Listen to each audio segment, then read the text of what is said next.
Hi everyone, it is Leah from Qti.ai. Today I am with none other than Cheryl Darrup Boychuck. Cheryl is not only Qti.ai's chief strategist, but is also the owner of US Journal. Is that correct?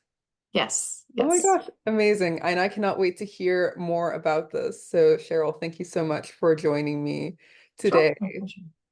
My pleasure. So for starters, can you tell us a little bit more about your background and how you got started in the field that you're in today?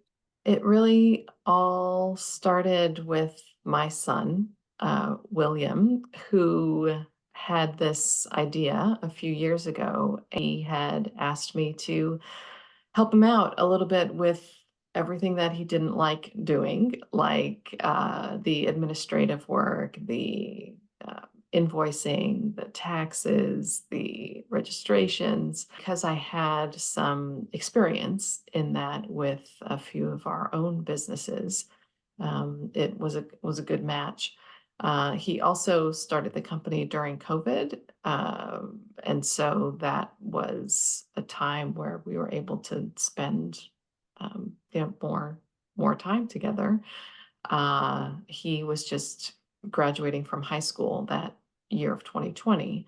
And so it was a year of transition for the entire world. We also were deciding really together as a family how he should spend his next 4 years, where college was at the front of the conversation, but then ultimately he decided that maybe taking a gap year and not necessarily following the traditional path of college was what was best for him. And so I just really wanted to support him in what he had intended to do, which was protect the brands of these small artists and designers at the beginning.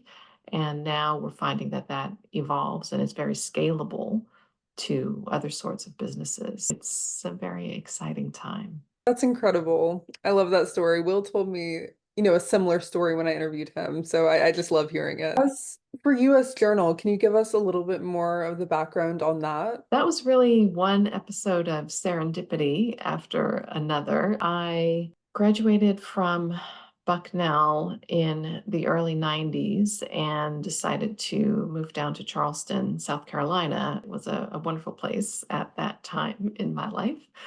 And one of my colleagues from the Small Business Development Center, where I worked as an undergrad, had reached out to me and asked if I would join him in his study abroad adventure. So, this gentleman was originally from Ireland and had wanted to send US students over to Dublin, where his colleagues at the colleges would be able to take care of them. I was thrilled to participate in that industry because I had studied abroad as a teenager in the Netherlands. So I ended up representing this Irish gentleman at an international educators conference. That was where I found my people. Every conversation I wanted to eavesdrop on study abroad opportunities and international students coming into the US. I fell in love with every aspect of international education. At that same conference, I ran into another gentleman who was launching a magazine called the US Education Journal. Through one episode of serendipity after another, we ended up acquiring that magazine just at the time when we were evolving out of print online. That became usjournal.com. We evolved into a family of multilingual domains. I think there were 16 or 18 at My the, goodness. at our peak. And what we recognized is that it was super easy to generate inquiries for students wanting to come to the US. But when you actually analyzed the return on investment, only a handful of those students actually enrolled. And so I realized that we really needed to do a better job of qualifying those students and making sure that they were eligible to study in the States. That was when we pivoted to a funds verification service where essentially we empower students and their financial sponsors to authenticate their online banking data through open banking and some of the other technologies that are emerging in fintech.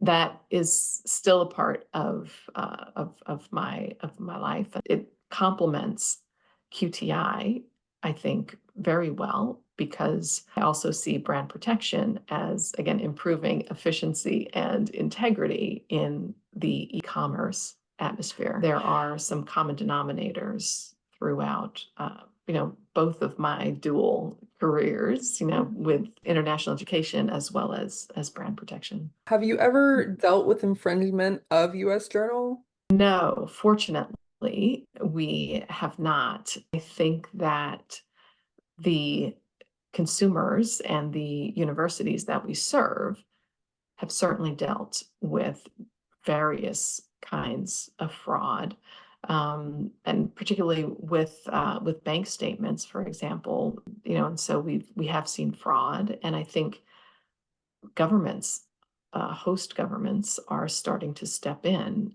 to evaluate the admissions procedures of these universities because it impacts the economy. So, can you share a moment or event that marked a turning point in either your personal or career growth?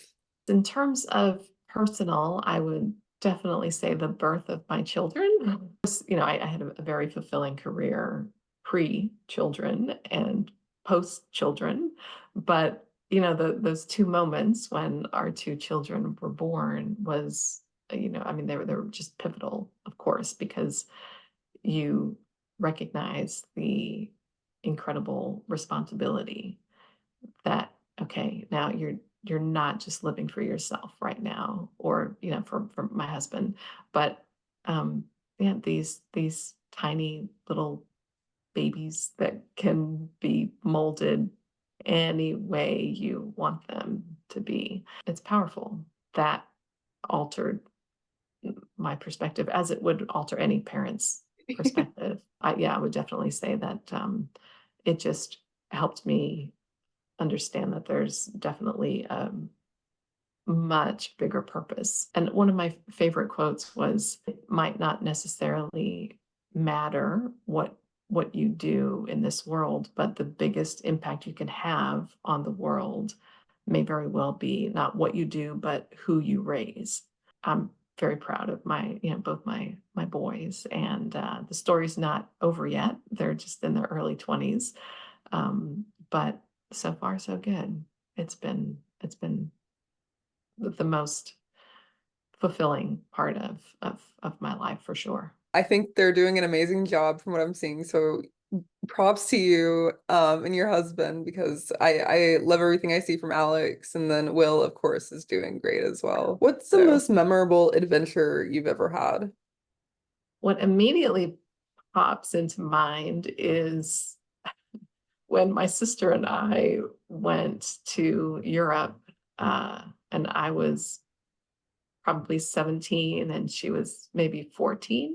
And I think now, would I let my boys go on such an adventure? Not that I could restrict them at this point, but I just love my mother even more now that I am a mother, for actually letting us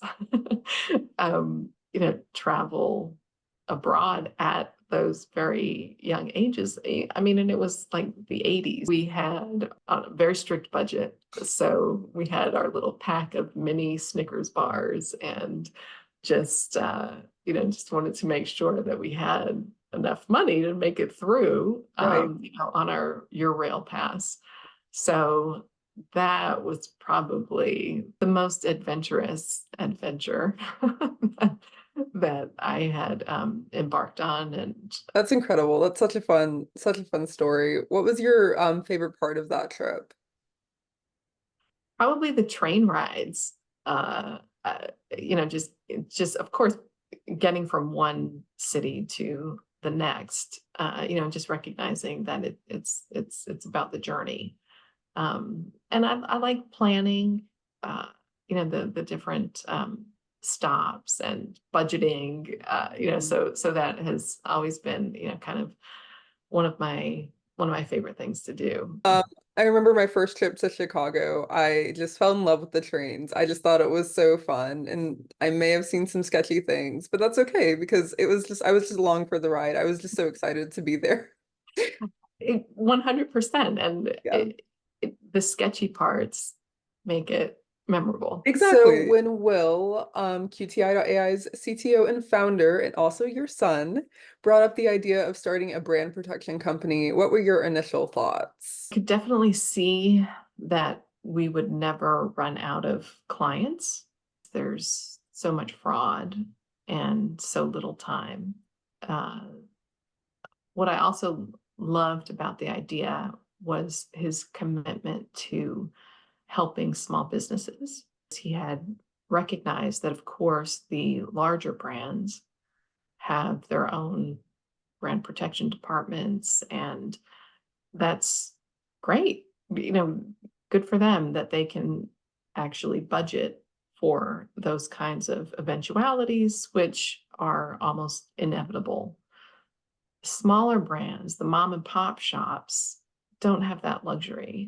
His heart bled for those companies that needed to pay attention and pay resources to address this problem. Fundamentally, his heart was in the right place, and if there was anything that I could do to help support him, then of course, not only is he, helping a lot of these small businesses confront the infringers, but it matters very materially for their livelihoods. What would you like our Um, listeners to hear if one thing about QTI.ai? we can use these emerging technologies like artificial intelligence to turn the tables on the scammers. We know that they're using this technology to track sales and lots of other data. But if we can use those very same technologies to be able to collect and detect evidence against the infringers, that's where the real power lies. We can help not only protect consumers and minimize that window of vulnerability from the time a consumer views a scam ad to the time we take that down.